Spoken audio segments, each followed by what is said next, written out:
Sure, you hate Hollywood. Even people that work in Hollywood hate Hollywood. I hear that from you guys on the channel all the time, and that's totally fair. That is totally fair. But you cannot say that you hate the entertainment industry. I would say the barometer for this. How much do you pay for Netflix or Hulu or Disney Plus or anything? Are you paying a streaming service any amount of money a month, or are you using someone else's streaming service? There's no getting rid of the entertainment industry. I don't think anyone wants to get rid of the entertainment industry. I don't think you really can. Look, I think that if you want to say that, okay, you hate things like award shows, totally fair. I'm not a fan of them either. But look, the Oscars, while they are not what they were before, they don't have that place in the culture. Netflix has 100% taken over that space. To show you the type of power they have, last Friday, a week ago from today, Netflix raised their prices across the board for everybody on the streaming service, okay? If you were paying, well, the previous streaming prices were $9, $14, $18, okay? Respectively, those have now gone up to $10, $15.50, and $20. Okay, this happened back in 2020, and user growth after that continued to grow throughout America and Canada, which, by the way, those are the territories where they've done this increase in the pricing. So yesterday, Netflix actually showed their subscriber growth for the fourth quarter of 2021, and it is slowing down massively compared to the last 12 months. So why is that happening? I figured that today what I would do is take you through a quick recap or a quick sum up of what is going on in the streaming wars and why your Netflix subscription that just went up is 100% a part of that. So today, like I said, I figured let's break down the status of the streaming wars. I'm going to start here with a quote from the Financial Times that kind of gets us into this as to how much money companies spend on their streaming services that most of us use. The top 8 U.S. media groups plan to spend at least $115 billion on new movies and television shows next year, meaning 2022, in pursuit of a video streaming business that loses most of them money anyway. The only way to compete is to spend more on content. A CEO of one major streaming company said, when it comes to building content, there is no turning back. Okay, so what is the race when it comes to streaming services and the streaming wars? You've got the top 3, which are Netflix with 224 million subscribers, Disney Plus with 118 million subscribers, HBO Max then with 74 million subscribers. And after those 3, it drops off massively in terms of the amount of people. Like, take Apple TV, for instance. They have under 20 million subscribers. They are not really in the race. Not to say they won't, but it's very tough now that everyone seems to actually be running at full speed. So what I figured I would do is take you through what does it mean to win the streaming wars? We hear streaming wars, streaming wars, streaming wars, but what does that actually mean? What does someone have to do in order to win the streaming wars? And then take you through those top 3 and see how they're actually doing. So, in order to win the streaming wars, you have to do 3 things, okay? You have to keep your subscribers in North America continually growing. You have to see who dominates the Asian market first, because that is the most untapped market and it's got the most amount of people. So whoever dominates that space is going to be pretty much the king.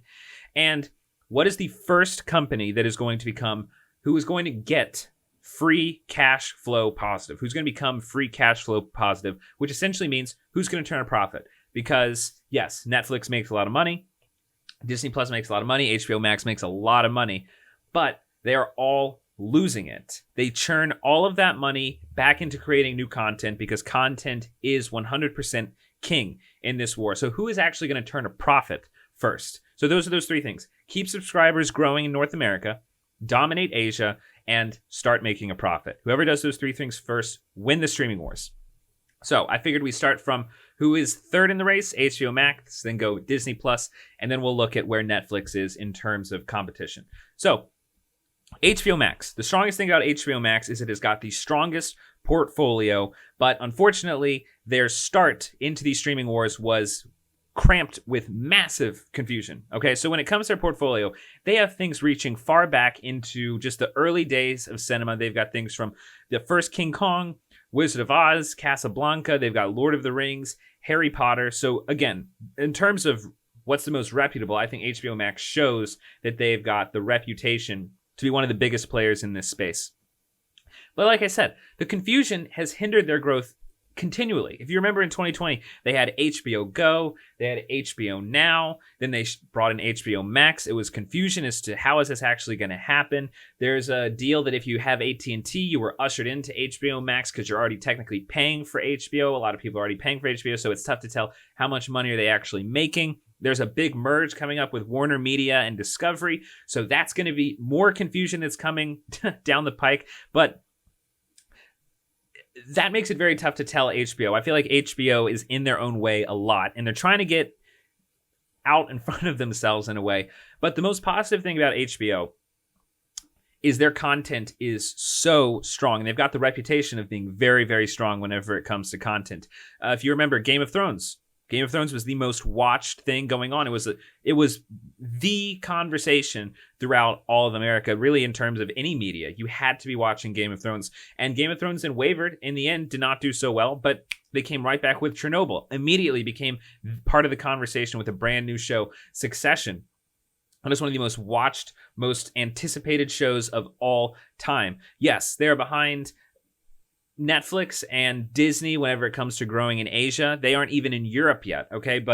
And they're very far from making a profit, and they don't look like they're really going to win this space or even become the dominant player in the space, but they are strong. And I think that when it comes to North America, they are going to probably be the king whenever it comes to high quality content, which is why I think they're here to stay. But unfortunately, that means they're not going to actually be the king of the stream. It's actually pretty good. I just thought of that. Okay. Moving on to Disney Plus.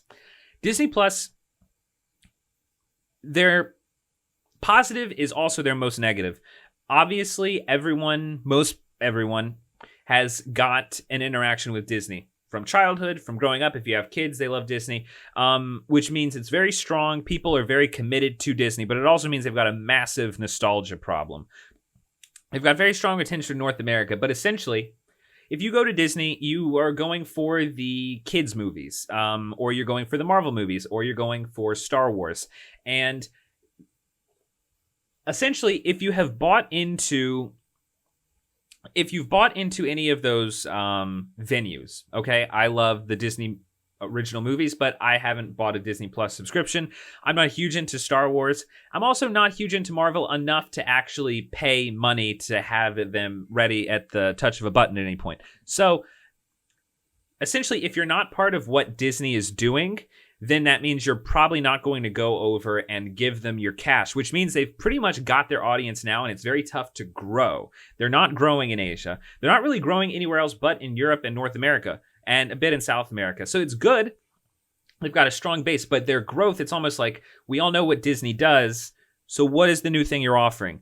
As many Star Wars shows as they're going to put out, that's going to be great for the people that love Star Wars, but I know, hey, I don't like Star Wars so much, so why am I going to pay Disney for it? I'm not a huge fan of Marvel. I might go see them at the theater, but why would I pay for a Disney Plus subscription? I don't need to go. I mean, what? Maybe I'll watch them at some point. I'll get a subscription for a month and then get rid of it if I want to watch it. There's no Squid Game element. There's no Succession element. There's no Insecure element where there's a brand new thing that came out and it's like, oh, I've got to see this. I've got to watch this. If I'm not into Marvel, if I'm not into Star Wars, if I don't want to watch old Disney movies, then I don't have a reason to really subscribe. So that's Disney's biggest problem. They're doing okay when it comes to growing into other spaces of the world. But the other problem, I think they've got a big problem with their woke genre that they're doing. Not a lot of people are into that. And not a lot of people in the rest of the world are very into that. So, and that when it comes to their new content, I think it turns people off a lot. It either turns people off or it's just feeding into the audience that's already there. So it's tough to grow. They're very far when it comes to free cash flow. But Netflix, which, by the way, context for how this is looking, Netflix dropped their subscriber growth and their money growth when in the final quarter of 2022, and it was bad, okay? It was very bad. Did not have a lot of growth. One of the worst month to month or quarter to quarter drops since 2012 for them. I don't think that's a bad thing. They have to weather this dip. I think it's expected. Throughout there was a whole year, over a year, where a large mass of people did not leave their homes. So they get Netflix subscriptions. That's a huge influx of cash in a very unnatural situation, which means you have to expect that at some point that's going to dip. And that's what this dip is. But the thing is, they're still competing. I just think that their growth is going to be a little bit slower than it has been over the last year. Here's the thing. Netflix is the only streaming service that knows how to walk the path of success, which is create original content. And this is original content at home. Things like House of Cards, Bridgerton, Mindhunter, Stranger Things, Ozark. I'm not saying you like all of those, but you cannot doubt that they go through many genres and they create original stories that enter the public consciousness when it comes to entertainment. That is an essential thing. Hollywood doesn't do it very well. Netflix does it incredibly well. And then abroad, they create things in other countries, things like Money Heist, Narcos, Squid Games, which bring in subscribers from around the world. Disney does not do that. HBO Max does not do that. So they're very much able to grow their subscribers worldwide with incredible content that even appeals to people here back at home. So, and I think this is a reason why they're able to raise their price in America and people are okay with it. They love the content. You have to have Netflix if you want to be part of a global conversation or if you don't want to be left out. And the strategy that they kind of move into these new sections, let's say right now their growth is not great. I think that's why they raised the price. They're getting more money back at home so they can invest that into more content. And they're expanding into India right now. They had a $6 plan in India. They just dropped it down to $2. They offered a free plan. There's a free plan in Kenya. So Netflix is just seeping into the minds of everyone around the world. And yeah, this is home base. And home base is dedicated to Netflix. If you like movies or shows or storytelling, you have to be into Netflix because that is where the most exciting stuff is happening. And so Netflix is going to dominate. Who has the best content at the end of the day is the most important thing. Disney and HBO Max have great libraries, but nobody is excited about what is new like the audience with Netflix because they have something that appeals to everyone. So, what is the finish line of the streaming wars? Like I said, who is going to turn a profit first? Netflix right now is looking like they could do it as early as 2023 or as late as 2030. And if Disney or HBO Max does not run ahead, then I don't think that it's going to happen. Look, Hollywood is becoming very irrelevant. The woke genre does not appeal at home very much. It's also very unacceptable abroad. And the amount of money that is being spent on content now, another thing to think about why this is bad, how this applies to Hollywood, there is not enough studio space in Los Angeles to make all of this content. Netflix is spending $17 billion this year. Disney is spending $22 billion this year. HBO Max is spending $18 billion this year. They're buying studio space in England, in New York, in New Jersey, in Atlanta. I really think that the way that even the infrastructure, the more it collapses in Los Angeles, and I lived there for 6 months, it's terrible. It's like a nightmare, and it's getting worse. And the more studio spaces that are cropping up everywhere else, the more international demand for storytellings come up. I don't think they need to be in Los Angeles anymore. And there are reports after reports of people saying that it's no good to live there and they're actually running out of space. The mantra that I have for this channel is love movies and hate Hollywood. Okay? Look, at the end of the day, like Johnny Depp said a few months back, you, the viewer, are the one who decides what lives or dies. Okay? And so I would have to say, what do you want? Do you want to go with Hollywood? Do you want to go with Netflix? Do you want to go with streaming? Put your money where you want for people to succeed. If you see anything that you like, then put your money there because that will foster growth. And at the end of the day, that's what it's about. It's about you. So please vote with your wallet for what you love. And yeah, that's all I can say. So look, if you enjoyed today's story, please do subscribe to the channel and also be sure to subscribe to 5 Minute Critic for future updates on reviews and movie news.